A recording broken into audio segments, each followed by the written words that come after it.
धन्यवाद, धन्यवाद। परमपिता परमेश्वर, आपका धन्यवाद। आप महान समर्थी परमेश्वर हैं, अनंत काल के पिता, शांति के राजकुमार। हम आपका धन्यवाद करते हैं। आपके पवित्र वचनों के लिए आपका धन्यवाद करते हैं, पवित्र आत्मा के लिए आपका धन्यवाद करते हैं, पवित्र सहभागिता के लिए आपका धन्यवाद करते हैं। हम आपका धन्यवाद करते हैं मसीह की देह के लिए, जिसे आप स्वयं बनाने का कार्य करते हैं। आपने हमें देह में रखा है ताकि आप हमारे जीवन को नई सृष्टि बनाकर अपनी महिमा में प्रकट कर सकें। हम आपका धन्यवाद करते हैं पिता परमेश्वर। आपकी महिमा हम सब कलीसिया के लोगों के जीवन से, हमारे परिवारों से, हमारे बच्चों की जिंदगियों से प्रकट हो। हम आपका धन्यवाद करते हैं। ये कार्य आप करते हैं, आपने शुरू किया है और आप ही इस कार्य को पूर्ण भी करेंगे।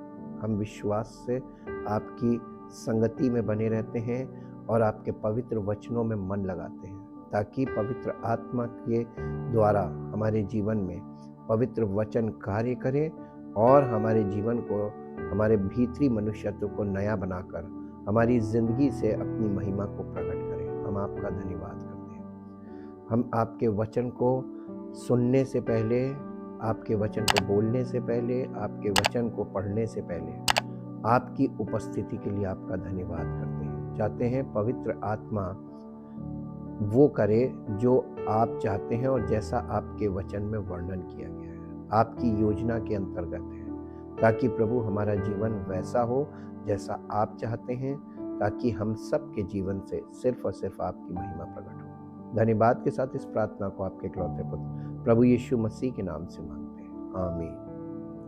Praise the Lord. हम परमेश्वर का धन्यवाद करते हैं उसके महान और अद्भुत कार्यों के लिए जो वो हम सब की जिंदगियों में करता है और अपनी महिमा को प्रकट करने के लिए ऐसा करता है। आज हम लाइट ऑफ लाइफ एपिसोड 71 में परमेश्वर के पर्वों के बारे में, जो हमने संडे को आपको कल बताया, उसके विषय में गहन अध्ययन करके ये देखेंगे कि परमेश्वर के पर्व किस बात के लिए शुरू किए गए थे और परमेश्वर के पर्वों का उद्देश्य हमारे जीवन में क्या है। द फीस्ट का मतलब होता है पर्व, God's appointed time. The feast यानी पर्व, परमेश्वर के पर्व का मतलब है परमेश्वर की ओर से नियुक्त समय, और हम इस समय को अपनी इच्छा में व्यतीत करके इस समय को बर्बाद करते हैं। और इसीलिए परमेश्वर के नियुक्त समय को, जो उसका नियुक्त समय है, उसमें पवित्र सभा का आयोजन किया जाए, ये परमेश्वर ने आदेश दिया था। और आज इसी नियुक्त समय को लोग अपनी इच्छा पूर्ति का माध्यम बनाते हैं और अपनी मर्जी पूरी करते हैं और शारीरिक बातों में लगे रहते हैं। लेवी व्यवस्था 23 अध्याय जो है इस अध्ययन का मुख्य विषय है, जहां पर इस बात का वर्णन सबसे पहले परमेश्वर ने किया था पर्वों के विषय में। The 7 feasts of the Lord are his appointed time during which he will meet with men for holy purposes। यानी यहाँ पे ये बताया जा रहा है कि परमेश्वर का ये नियुक्त समय हुआ करता था, जो पर्व का समय होता था। परमेश्वर ने इसके विषय में बताया था कि ये उसके नियुक्त समय है जो पवित्रता के उद्देश्यों को पवित्रता के उद्देश्यों के लिए मनुष्यों से परमेश्वर मुलाकात करेंगे। तो ये अपॉइंटेड टाइम हमसे और आपसे, इंसानों से परमेश्वर मुलाकात करना चाहता है और उसी के लिए ये पर्व नियुक्त किए गए थे। और हर पर्व का एक उद्देश्य था और वो उद्देश्य अगर हमारे जीवन में पूरा नहीं होता है, as per the Lord's word, जैसा कि प्रभु का वचन कहता है, तो हमारे जीवन में हम पर्व यानी जो जय का उत्सव है उसको हम नहीं मना पाएंगे। और पर्व आप चाहे जितने मना लीजिए, अब उससे आपको कुछ नहीं मिलेगा। थोड़ी देर की खुशी, उसके बाद फिर जीवन भर का रोना। वर्ष के वसंत में 7 में से 4 पर्व आते हैं, यानी टोटल हमने 7 फीस्ट जैसे आपको पहले बताए थे, वही 7 पर्व वो परमेश्वर के पर्व हैं जो साल के दो पार्ट में, एक साल के 2 पार्ट किए गए हैं और ये ज्यूइश कैलेंडर से चलता है, इसलिए ये ज्यूइश कैलेंडर के हिसाब से ही चलेगा। हमारे ग्रेगरियन कैलेंडर यानी जो इंग्लिश कैलेंडर हम देखते हैं उसके हिसाब से ये पर्व नहीं चलते हैं। और ये नियत समय है और वर्ष के वसंत में 7 में से 4 पर्व आते हैं। वे है फसह का पर्व, अखमीरी रोटी का पर्व और पहला फल, फर्स्ट फ्रूट जिसे कहते हैं, और शावोत जिसे पेंटिकॉस्ट भी कहा जाता है। इन 4 वसंत पर्वों का सार या इसका समरी जो है, इसका उद्देश्य जो है, पवित्र शास्त्र के केवल 19 पदों में दिया गया है। जब भजन से लैव्य व्यवस्था उसके 23 अध्याय के 19 पदों में ये टोटल विवरण आपको मिलेगा। यानी व्यवस्था विवरण 23 अध्याय के 4 पद से 22 पद तक, उसमें ये 4 पर्व जो है वो पूरे बताए गए, इनका वर्णन किया गया है। और ये मसीही और यहूदी धर्म में ये पर्व मसीहा के पहले आगमन का प्रतिनिधित्व करते हैं जो हो चुका है। यीशु मसीह का फर्स्ट कमिंग, इन 4 पर्वों के द्वारा उसको जो कार्य करना था मनुष्य जाति के उद्धार के लिए वो कर चुका, और ये 4 पर्व हमारे जीवन के लिए उसने पूरे कर दिए। पर्वों में परमेश्वर के उद्धार की योजना, वो किस प्रकार से हमारे जीवन में उद्धार का कार्य करेगा, ये योजना का पूरा वो है, पूरा डिजाइन मिलेगा आपको कि परमेश्वर कार्य कैसे करता है। आपको एक बात बता दें, एक व्यक्ति जब परमेश्वर में आ जाता है, प्रभु यीशु मसीह पर विश्वास करके नई सृष्टि बनता है, उसका कंपैरिजन पेड़ से किया गया है, वृक्ष से, या किसी एग्रीकल्चरल वे में, जैसे गेहूं से किया गया है, गेहूं के दाने से किया गया है। ये याद रखिएगा, परमेश्वर हमको किस चीज से संबोधित कर रहा है, उसके पीछे इतिहास में कुछ जुड़ा हुआ है। क्यों उसने कहा गेहूं का दाना और जंगली दाना? गेहूं का दाना, इसका मतलब कि पर्व में जाएंगे तो वो कटनी के पर्व हैं, और उसमें परमेश्वर हमको गेहूं के दाने की तरह कटनी करके अपने खत्ते में कलेक्ट करता है। तो ये हमारा सिलेक्शन है इन क्राइस्ट। ये बहुत एक यानी अनपढ़ व्यक्ति भी इन बातों को समझ सकता है, इस विधि से ये बताई गई है। और इसीलिए इसको समझने के लिए आपको बिल्कुल एकदम शून्य वाली स्टेज में जाना पड़ेगा, जहां खेती से संबंधित चीजें होती हैं, वो वाली सेंस में जब आप जाएंगे, आप शहरी माइंडसेट से आप परमेश्वर के वचन को कभी नहीं समझ पाएंगे। ये पहली बात हम बता दें। शहरी माइंडसेट से, मॉडर्न माइंडसेट से और बहुत ज्यादा हाई फाई, वो परमेश्वर का वचन आपके ऊपर से निकल जाएगा। ये सिर्फ शब्दों में आप पढ़ सकते हैं, लेकिन इसको पूरी तरीके से अंडरस्टैंड करने के लिए ये इसके एकदम निचले लेवल पे जाना पड़ता है। वर्ष के जो अंत में, यानी शुरू में जो शरद ऋतु आती है, जिसको हम लोग वसंत ऋतु बोलते हैं, ये कटनी के पर्व पे होता है। साल में 2 बार कटनी होती है। एक होती है अप्रैल और मई में, गेहूं की कटनी। उसके बाद होती है जो हमारे यहाँ धान की कटनी होती है, वो होती है सितंबर, अक्टूबर, नवंबर में। ठीक, तो साल में 2 बार कटनी का समय आता है। परमेश्वर के वचन के अनुसार कटनी के दोनों समय को एग्रीकल्चरली उसने यहाँ पर पर्वों के द्वारा, खुशी मनाने के द्वारा, क्योंकि ये इसमें मनुष्य को कुछ प्राप्त होता है, पृथ्वी का फल प्राप्त होता है जो उसने मेहनत की है। और परमेश्वर भी हमारे जीवन में हमको जब ग्रहण करता है तो फल के रूप में ग्रहण करता है, कि हम यानी मिट्टी का पार्ट है और परमेश्वर की आत्मा हमारे जीवन में कार्य करती है, और परमेश्वर स्पिरिचुअली हमको फल के रूप में ग्रहण करता है। इसीलिए ये जो वर्ष के जो एंडिंग टाइम में है, तो लिखा है कि 3 अंतिम पर्व आते हैं, और ये तिश्री ये वो महीना है, वो इब्रानी कैलेंडर का यानी यहूदी कैलेंडर का, जिसे सितंबर और अक्टूबर कहते हैं। सितंबर अक्टूबर को मिला के उनका एक महीना बनता है तिश्री महीना। हमने बताया 15 तारीख से 15 तारीख के बीच, ये अक्टूबर के हिब्रू महीने में है। ये मसीहा के दूसरे आगमन से जुड़ी घटनाओं का प्रतिनिधित्व करते हैं। ये जो पर्व है, 4 पर्व यीशु मसीह के फर्स्ट कमिंग को रिप्रेजेंट करते हैं और अंतिम 3 पर्व प्रभु यीशु मसीह के दोबारा आने को का प्रतिनिधित्व करते हैं, या representation of the second coming of Jesus Christ है, वो उसके आगमन से जुड़ी घटनाओं का प्रतिनिधित्व करते हैं जो अभी घटित होना बाकी है। सेकंड कमिंग अभी बाकी है। ये 3 अंतिम पर्व उस आधार का निर्माण करते हैं जिसे बाइबल धन्य आशा कहती है, ब्लेसेड होप। हमने आपको कल बताया था ना, होप का मतलब ये नहीं है कि कल हम क्या खाएंगे, कल क्या पिएंगे। होप का मतलब है कि परमेश्वर जब हमें ग्रहण करता है तो वो हमें अनंत जीवन देता है। अनंत जीवन का मतलब मृत्यु के बाद का जीवन। अब हम आपसे एक सवाल पूछना चाहते हैं, मेरे साथ एक पद निकाल लीजिए, तीतुस की पत्री 2 अध्याय 13 पद, इसको इंग्लिश में भी निकाल लीजिए।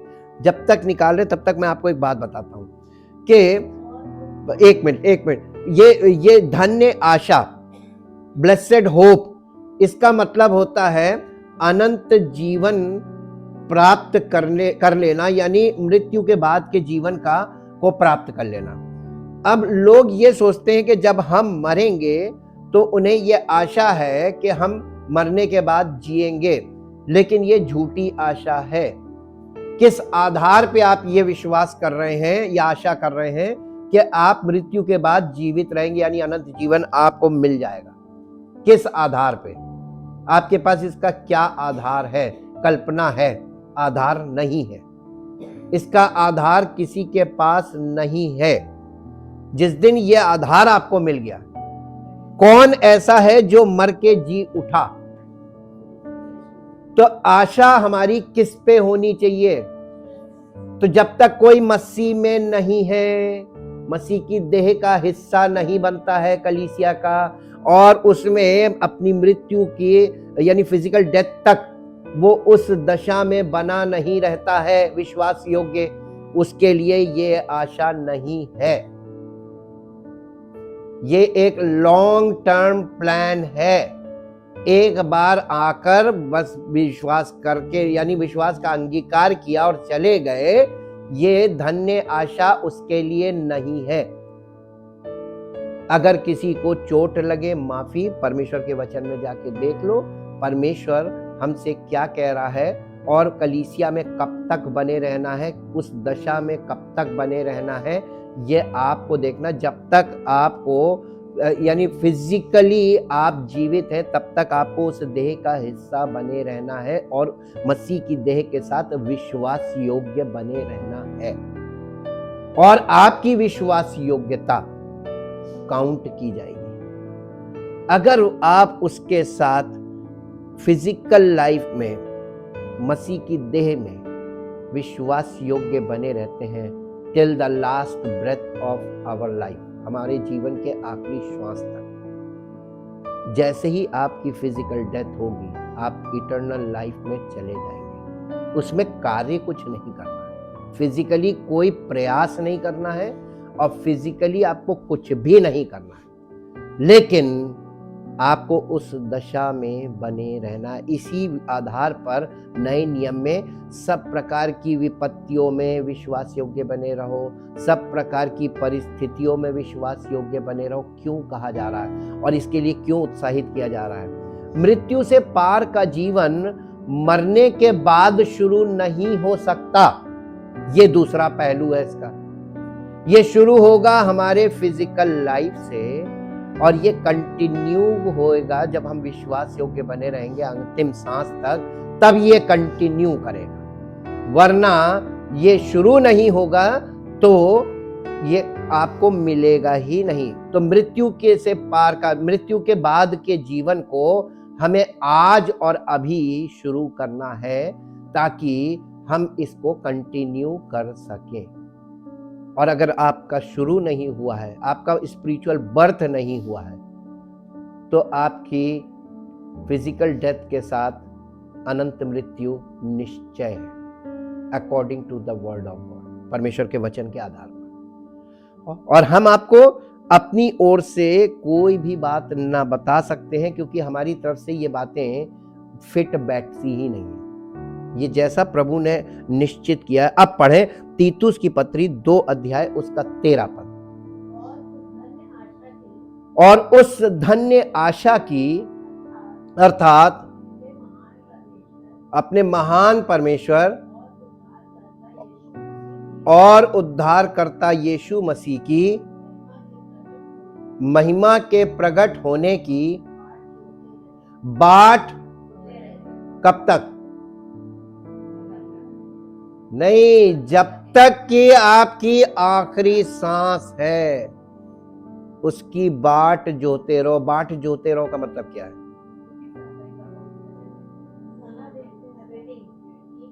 इंतजार करते रहो। Wait upon the Lord till your last breath of your life. अपने जीवन की आखिरी सांस तक उसका इंतजार करो। लेकिन ये करना कहां है? In the body of Christ, कलीसिया में। अब समझ में आया? इसीलिए और इस चीज में कोई भी सफल नहीं होता है। रेयरेस्ट ऑफ रेयर केस है कि जो विश्वास योग्य कलीसिया में बना रहे टिल लास्ट ब्रेथ। ये आज के जमाने में लोगों में विश्वास योग्यता आप ढूंढते हैं, जिधर जो कुछ मिलने लगेगा उधर भाग जाएंगे। चंचल मन के लोग, अस्थिर मन के लोग, और बहुत जल्दी फुसलाने में आने वाले लोग, बहुत जल्दी विचलित होने वाले लोग, यानी ये सब डिप्रेव्ड माइंड और डिस्टर्ब माइंड, और ये इस तरीके के लोग इंतजार स्थिर मन से नहीं कर सकते। इसका मतलब फिजिकल लोगों के लिए इम्पॉसिबल है, वो नहीं कर पाएंगे। ये केवल बॉर्न अगेन लोग ही कर सकते हैं। जो चीज आम इंसान के बस की बात आपको लगे स्वाभाविक तौर पे, समझ जाइएगा कि फिजिकल मैन की बात की जा रही है, वो नहीं कर सकता है। बातें तो बड़ी बड़ी करेगा, दावे भी करेगा, लेकिन कर नहीं सकता। अगर वो ये मान ले सरलता से कि हम नहीं कर सकते और परमेश्वर के वचन में और कलीसिया में बना रहे, बस बाकी काम तो प्रभु करेगा ना। हम कर ही क्या सकते हैं अपने लिए? अपने उद्धार में कुछ नहीं कर सकते। तो परमेश्वर के वचन में और कलीसिया में बने रहना, 2 तरीके से आपको बने रहना है, ताकि परमेश्वर, इसको इंग्लिश में पढ़ दीजिए। Awaiting and looking for the fulfilment, the realisation of our blessed hope,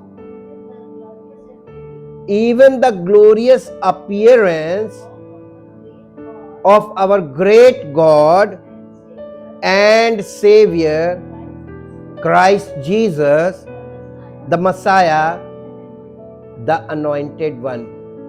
वो परमेश्वर कौन है?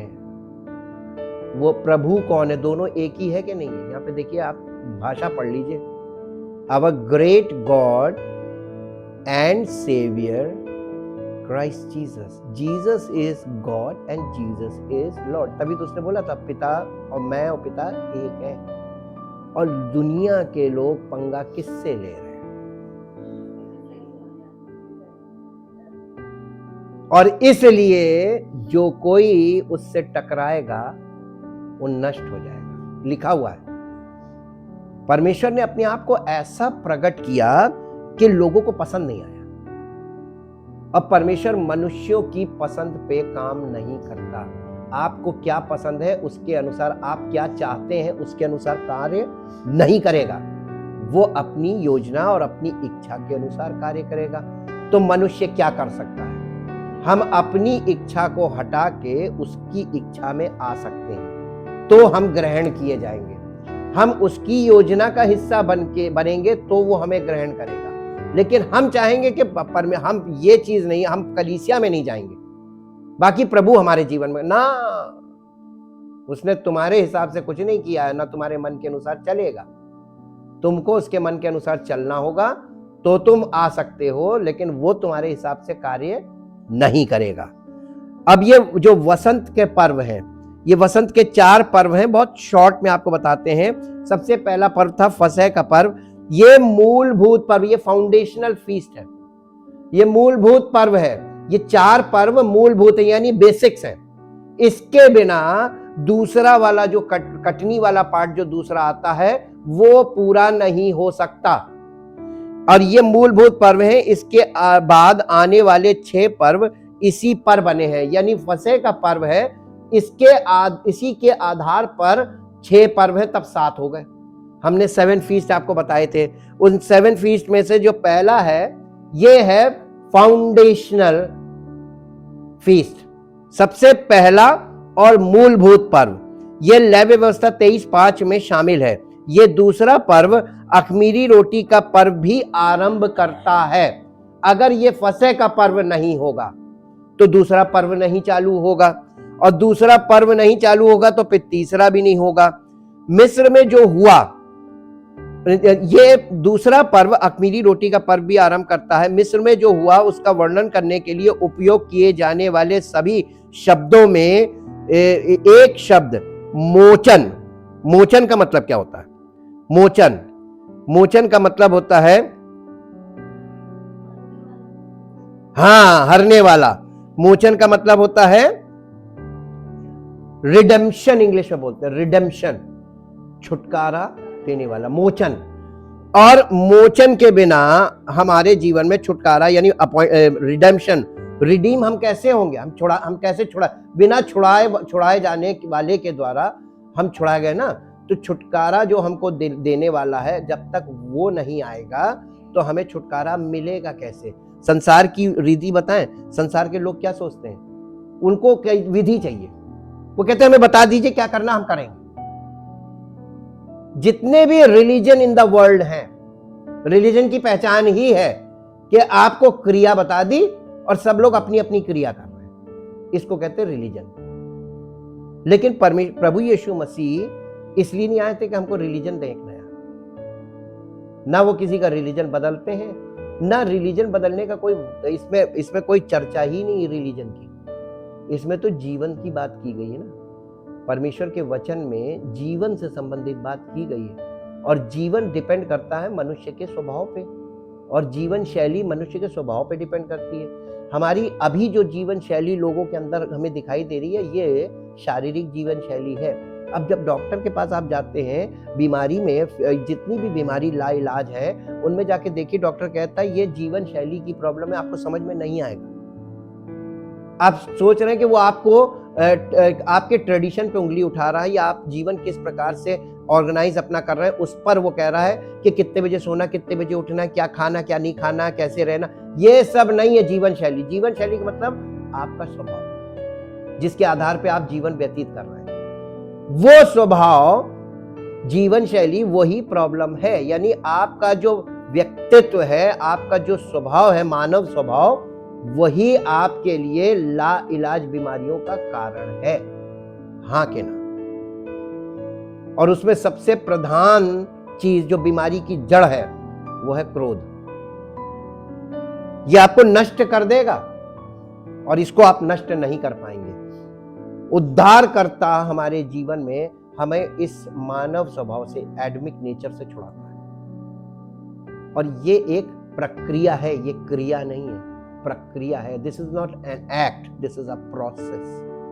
और ये कलीसिया में बने रहने से वचन के और आत्मा के द्वारा क्रिया होती है, पवित्र आत्मा काम करता है परमेश्वर प्रभु यीशु मसीह के द्वारा, तब हमारे जीवन में पूर्ण छुटकारा होता है। ये प्रक्रिया है। इसीलिए कलीसिया में बने रहने से ही आपका छुटकारा। अखमीरी रोटी का पर्व आरंभ करता है और उसका वर्णन के ये मोचन से बेहतर कोई शब्द नहीं है। इजराइल को छुड़ाया गया ताकि वे सच्चे और जीवित परमेश्वर की आराधना और सेवा कर सके, लेकिन ये मोचन बिना लागत के नहीं है। खून बहाना पड़ा। मिस्र में बलिदान किए गए सभी मेमनों ने परमेश्वर के एक सच्चे मेमने की ओर इशारा किया जो दुनिया के पाप को दूर करता है। यूहन्ना रचित सुसमाचार उसका 1 अध्याय और उसका 29 पद पढ़ दीजिए। यूहन्ना रचित सुसमाचार। दूसरे दिन यूहन्ना बपतिस्मा देने वाले ने यीशु को अपनी ओर आते देखकर कहा, देखो ये परमेश्वर का मेमना। यहां पे जो देखो वर्ड है, इसको इंग्लिश में लिखा बीहोल्ड, और बीहोल्ड का मतलब होता है may I have your attention please. आप जब कहीं इंपॉर्टेंट अनाउंसमेंट सुनते हैं तो वहां पे कृपया ध्यान दें, ये सुनते हैं ना, ये कृपया, बीहोल्ड का मतलब होता है कृपया ध्यान दे। हाँ, आप कुछ भी कर रहे हैं, पहले सब कुछ बंद करके, कॉल कर रहे बात बंद कर दीजिए, कृपया ध्यान दे जी। बिहोल्ड, कृपया ध्यान दे, ये है परमेश्वर का मेमना जो जगत के पाप को, ये किसको बोल रहा था? यीशु को दिखाकर बोल रहा था, ये है परमेश्वर का मेमना। See the lamb of God. ये मोचन, ये मोचक है, संकट मोचक ये है। और यीशु मसीह केवल संकट का मोचक नहीं है, वो मृत्यु से जीवन में प्रवेश कराता है, यानी हमें मृत्यु से हमारा मोचन करता है और हमें जीवन में प्रवेश कराता है। This is a great saviour. इसी के तुरंत बाद ये वाला जब फसह का पर्व हो जाता है, ये छुटकारे का काम है परमेश्वर के पुत्र के द्वारा। ये इजराइलियों के जीवन में करके दिखाया और उनको उनका किंगडम चेंज किया था, मिस्र से कनान की तरफ निकाला था। ऑन द वे प्रॉब्लम्स आई थी। अब देखिए, बिना खमीर वाली रोटी, अखमीरी रोटी का पर्व जिसे बोलते हैं, ये दावत का पर्व है, ये फीस्ट है। फीस्ट का मतलब दावत भी है, पर्व में दावत होती है। तो कोई पर्व बिना दावत का बता दीजिए। तो ये फिजिकल पर्व में लोग फिजिकल दावत के पीछे लगते हैं। लोग मालूम है बहुत ज्यादा आपको क्यों रिमाइंड कराते, कल ये है, मतलब समझ जाइए, शारीरिक व्यक्ति को शरीर की अभिलाषा पूरी करनी है, तो कल क्या है ये बोलते हैं। हमसे बार बार लोग बोल रहे थे, तो हम समझ जाते ये फिजिकल लोग हैं, इनका फिजिकल मोटिव रहता है। लेकिन परमेश्वर के पर्व में परमेश्वर हमसे फिजिकली कुछ नहीं चाहता और ना हमको फिजिकली कुछ कह रहा, वो हमको दिखा रहा है स्पिरिचुअली। और ये अपॉइंटेड टाइम में परमेश्वर अपना काम करता है। ये दावत 7 दिन तक चलने वाली थी। पहले और 7वें दिन ईश्वर और मनुष्य के बीच मिलन, दीक्षांत समारोह, ये कॉन्वोकेशन बोलते हैं, यानी परमेश्वर और मनुष्य के बीच ईश्वर, lord and man, lord Jesus Christ meet with man, ये मिलन जो होता है ये शुरू होता पहले दिन अखमीरी रोटी में। तो जब हम फसह का मेमना कौन है? यीशु मसीह। जब हम बॉर्न अगेन हो जाते हैं, इसका मतलब यीशु मसीह का वो पर्व हमारे जीवन में, उद्धार का पर्व पूरा हो गया। और अब हम ऐसे उसमें आ गए, कलीसिया में जोड़ दिया। अब हमको दावत करनी का है कि परमेश्वर के वचन रूपी भोजन और जीवन का जल, जीवन की रोटी और जीवन की ज्योति, 3 चीजें हमको मिलेंगी। और ये इसी सेक्शन में आके मिलती हैं। का समय होना था। इस सभा की तैयारी में सभी खमीर उत्पादों को घर से निकाल देना था। ये इस बात को दिखाता है। ये पर्व लेवी व्यवस्था अध्याय 23 6 से 8 में वर्णित है। ये सिर्फ स्प्रिंग हाउस क्लीनिंग नहीं है, ये हमें आध्यात्मिक सफाई और पश्चाताप की हमारी आवश्यकता की याद दिलाने के लिए है। आप देखिए कि कटनी का पर्व जब आता है, उधर क्या नाम है, मार्च अप्रैल में, उस समय में भी लोग अपने घरों की बड़ी सफाई करते हैं, पुताई, पेंटिंग सब कुछ चलता है, यानी एनुअल सफाई शुरू हो जाती है। लेकिन ये पर्व प्रभु यीशु मसीह पर्व से पहले जो लोग सफाई करते हैं, ये फिजिकल पार्ट है, करना चाहिए, ये भी अच्छी चीज है।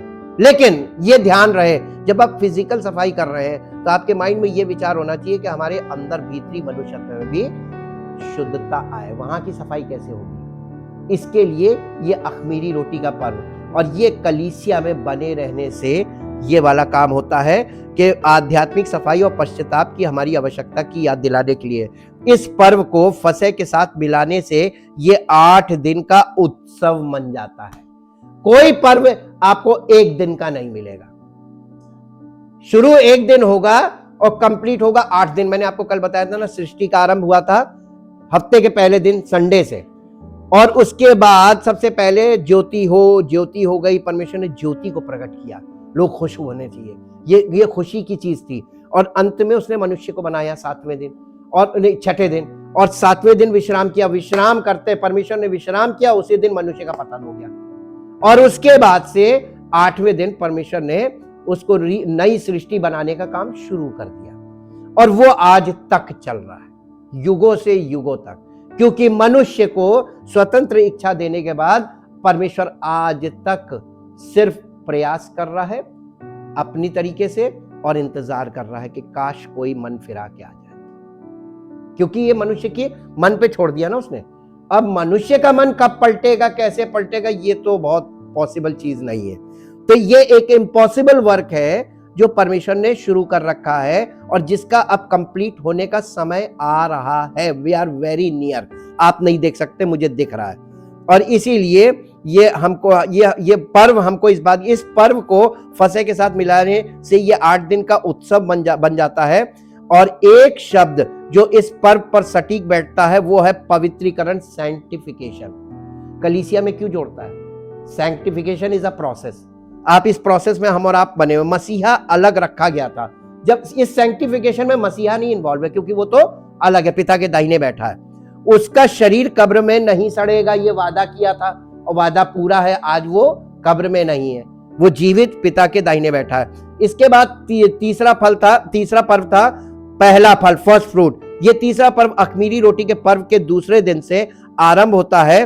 पहला फल यहूदी समझ के अनुसार हिब्रू महीने निसान के 16वें दिन होता है। यह सर्दियों में बोई जाने वाली पहली फसल है, जौ की फसल। उस फसल की कटनी का पहला फल काटा जाता है और एक निर्धारित समारोह में प्रभु को भेंट किया जाता है। तो यीशु मसीह को जौ की फसल का पहला फल, उसके पुनरुत्थान को दिखाया गया। और इस दौरान इस दावत का दूसरा नाम योम हब्बिकुरिम है, ये हिब्रू वर्ड है। ये इस्फरत हामोर भी शुरू करता है, पूले की गिनती शुरू करता है ये वाला पर्व। इस दावत से जुड़ा एक शब्द है पुनरुत्थान। इसी पर्व से जुड़ा एक शब्द है पुनरुत्थान। और पुनरुत्थान पहले फल के लिए प्रभु की स्वीकृति, पूरी फसल या पुनरुत्थान के लिए उसकी ओर से एक प्रतिज्ञा या अदायगी है। इफिसियों की पत्री, उसका पहला अध्याय, उसका 14 पद पढ़िए। इफिसियों की पत्री पहला अध्याय 14 पद।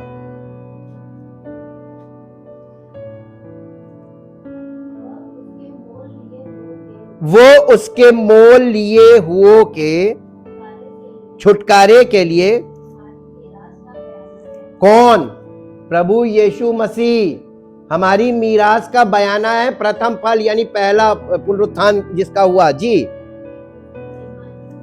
कि उसकी महिमा की स्तुति हो। पहला कुरिन्थियों 15 अध्याय।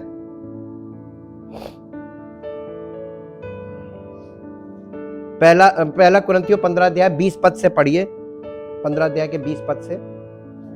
परंतु सचमुच मसीह मुर्दों में से जी उठा है, और जो सो गए, ये फिजिकल डेथ की बात है, जो सो गए हैं उनमें वो जी उठने वालों में पहला फल हुआ है। पहला वो जी उठा है, जैसे वो जी उठा है वैसे ही वो हमको भी कर देगा। हम खुद से कुछ करके वैसा नहीं कर सकते जी।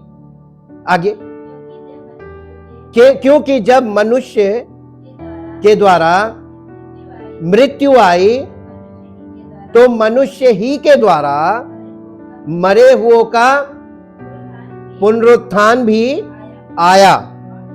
और जैसे आदम में, जब हम ये आदम में यानी फिजिकली अलाइव है, आदम में है, और हम एक दिन फिजिकली मरेंगे, आदम में मरते हैं, वैसे ही मसीह में यानी जो बॉर्न अगेन होंगे वो मसीह में जिलाए भी जाएंगे। लेकिन कंडीशन क्या है? मसीह में। अभी हम आदम में हैं, लेकिन हम मसीह में अगर होंगे बॉर्न अगेन, तो हम मसीह में जिलाए भी जाएंगे। तो ये बॉर्न अगेन लोग जिलाए जाएंगे। अब आगे पढ़ दीजिए।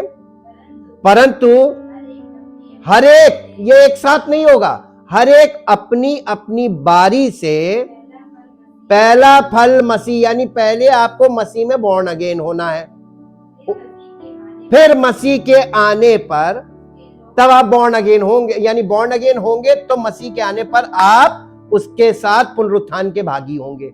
अब समझ में आ गया ना, क्रिस्टल क्लियर हो गया। तो पहला फल मसीह हमको बनना है, इसका मतलब पहले हमको मसीह की देह में बने रहना है, ताकि मसीह जब आए तो वो हमको पुनरुत्थान में ग्रहण कर ले।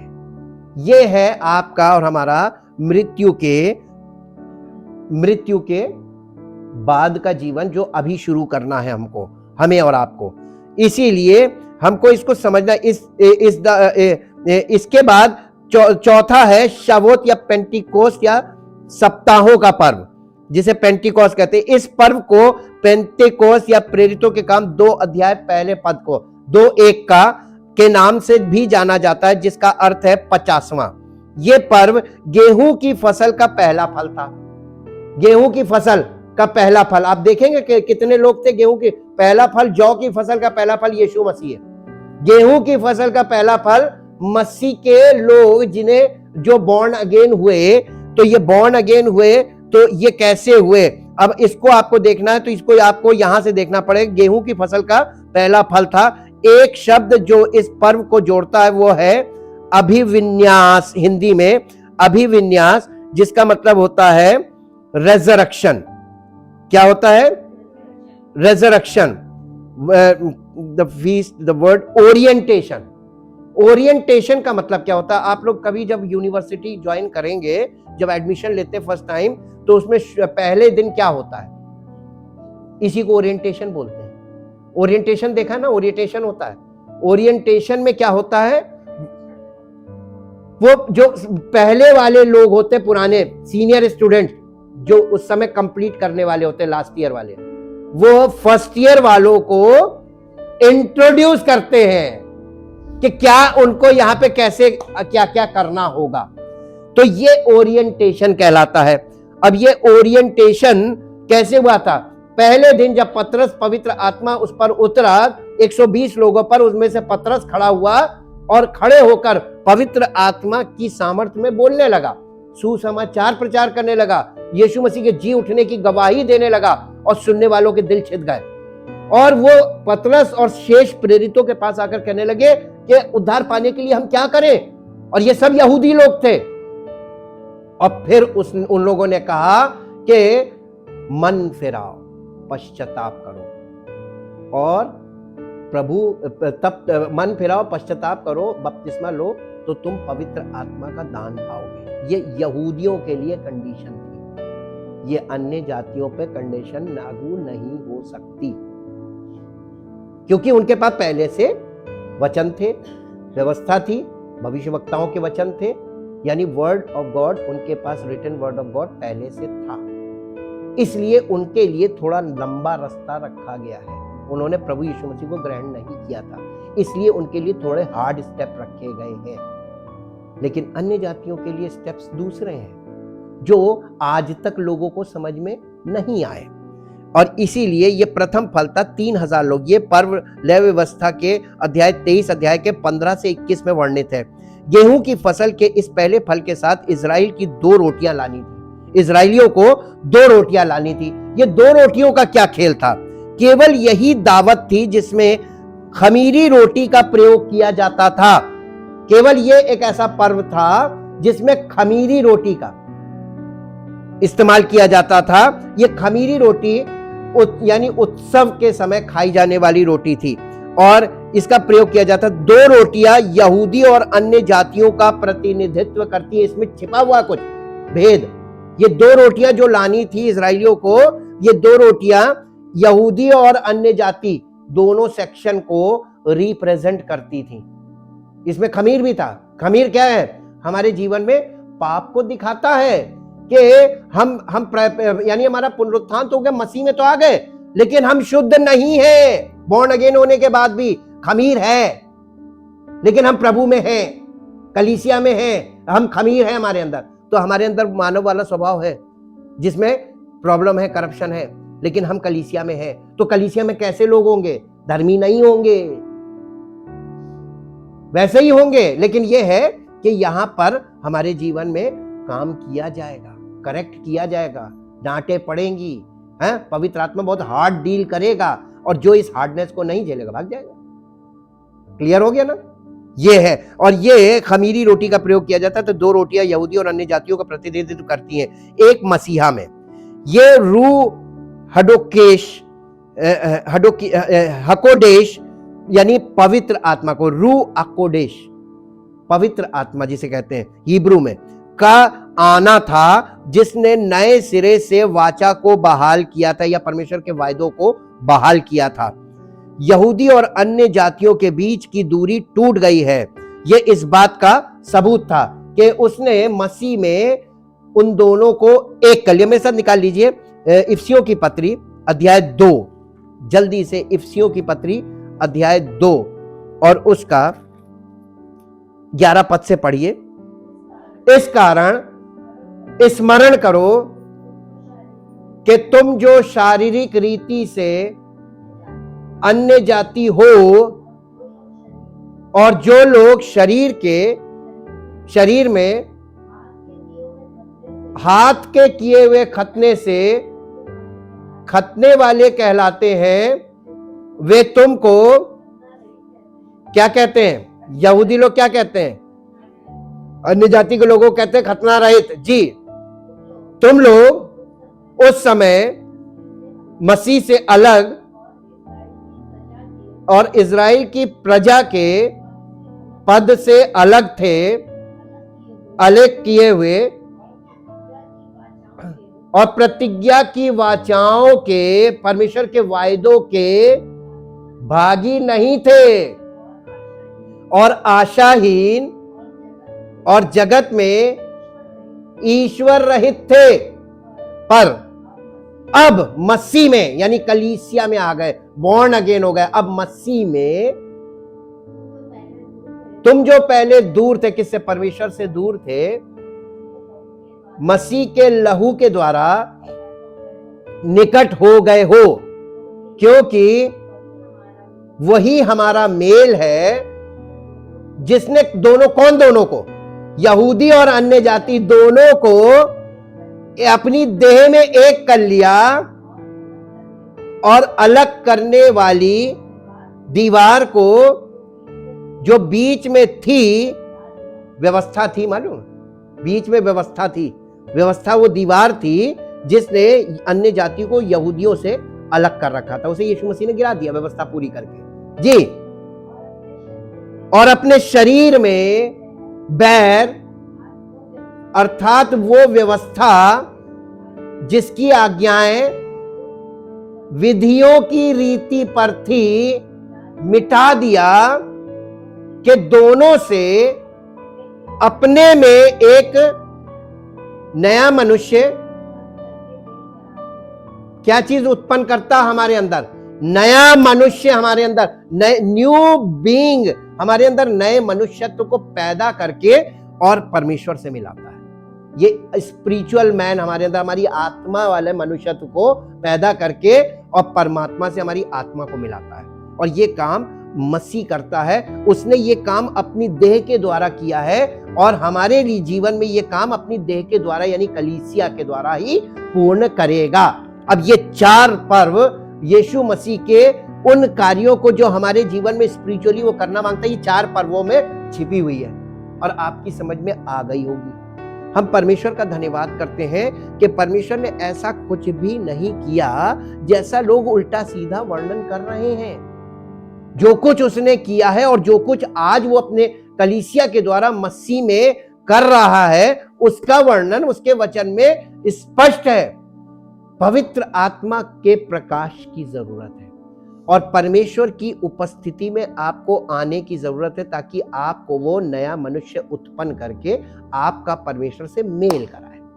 परमपिता परमेश्वर, हम आपका हृदय से धन्यवाद करते हैं आपकी योजनाओं के लिए और उन वायदों के लिए जो आपने समस्त मानव जाति के लिए दिए हैं कि जो कोई आपके इकलौते पुत्र प्रभु यीशु मसीह पर विश्वास करे और नए सिरे से जन्म प्राप्त करे, उसके जीवन में प्रभु आपके वायदे पूरे होना शुरू हो और आपकी महिमा प्रकट हो ताकि आपका नाम महिमा पाए। धन्यवाद के साथ इस प्रार्थना को आपके इकलौते पुत्र प्रभु यीशु मसीह के नाम से मांगते हैं, आमीन।